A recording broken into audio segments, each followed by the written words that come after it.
kitchen, and today we're making meatballs. And in this bowl here I have a mixture of pork, beef, and veal, and I have roughly about 2 pounds, making a large quantity.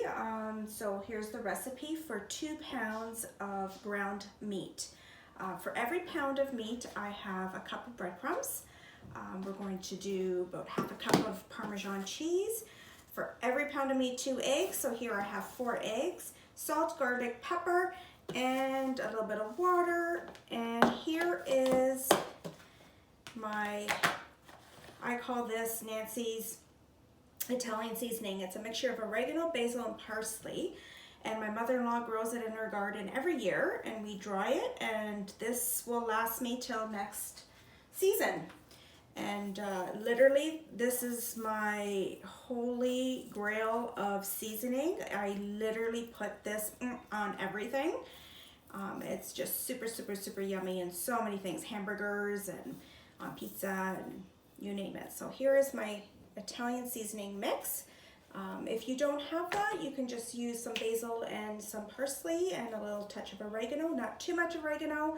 This is kind of a ratio of equal parts basil, parsley, and 1/4 part of oregano. Okay, so we're just going to go ahead and start seasoning our ingredients here. So we want a good handful of that.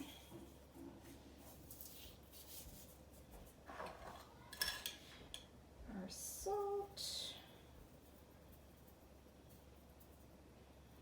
A teaspoon of salt.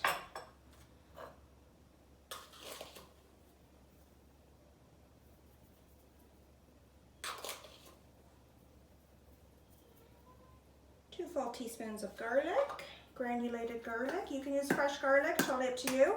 My guys do not like to taste chunks of garlic in their meatballs. I don't either.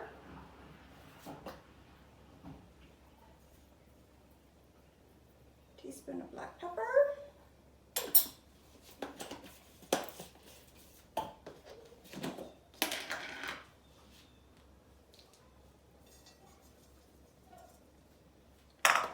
Cup of Parmesan cheese, 2 cups of breadcrumbs. Okay. What I like to do at this step here is now your ingredients are sitting on top of your meat, so I just like to mix that in a little bit.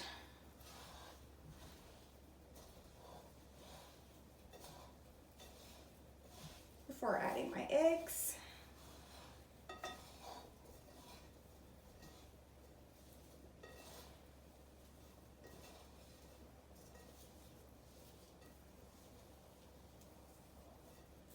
So I like to add a little bit of tap water just to soften the breadcrumbs a little bit, just a little bit.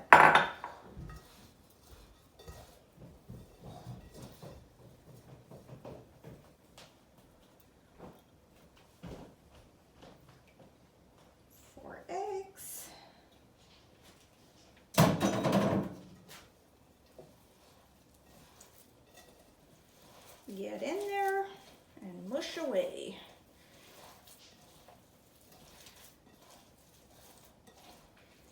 That is it, guys. Let me recap, make sure I'm not forgetting anything. Salt, pepper, Italian seasoning, black pepper, Parmesan breadcrumbs, garlic, water, eggs. Yep, we got it all. If your mixture is dry, you can add a little bit of water. I wouldn't add extra eggs. This is more than enough eggs, guys, because too many eggs will make a really tough meatball. And you don't want to overmix, but you do want to incorporate all the ingredients. And then what I like to do is I like to cover this with saran wrap and let it sit while I get my sauce going. This way the seasonings and the herbs kind of have a chance of marinating the meat and getting everything medley and tasty. And that's it, guys. So we want to take a chunk of meatballs, roll them. Any size you like. I prefer a golf ball size.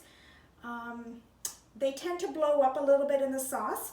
So what I like to do is, if I'm making a lot and I'm freezing these, we're going to bake them for about 7-8 minutes, not too long. We just want to take some of that rawness out of the meatball and let a little bit of oil drain out of the meatball and get a little bit of a browning happening. So bake at 400 for about 7 to 8 minutes on a cookie sheet. I always line my cookie sheet with parchment paper, and then let them fully cool, and you can stack them in a Ziploc bag, throw them in the freezer, and then when you want, you can pull them out and throw them into your spaghetti sauce. Today I'm going to be doing half my batch that way, and half of my batch I'm going to be throwing in just like this. My family likes them when I throw them in raw, and when I throw them in raw, they're soft and they are really, really delicious. But if I was making a large amount, I would definitely throw these in the oven first and pre-cook them a little bit, because if you've ever tried to throw about 100 meatballs in a pot of sauce, you're going to have meat sauce.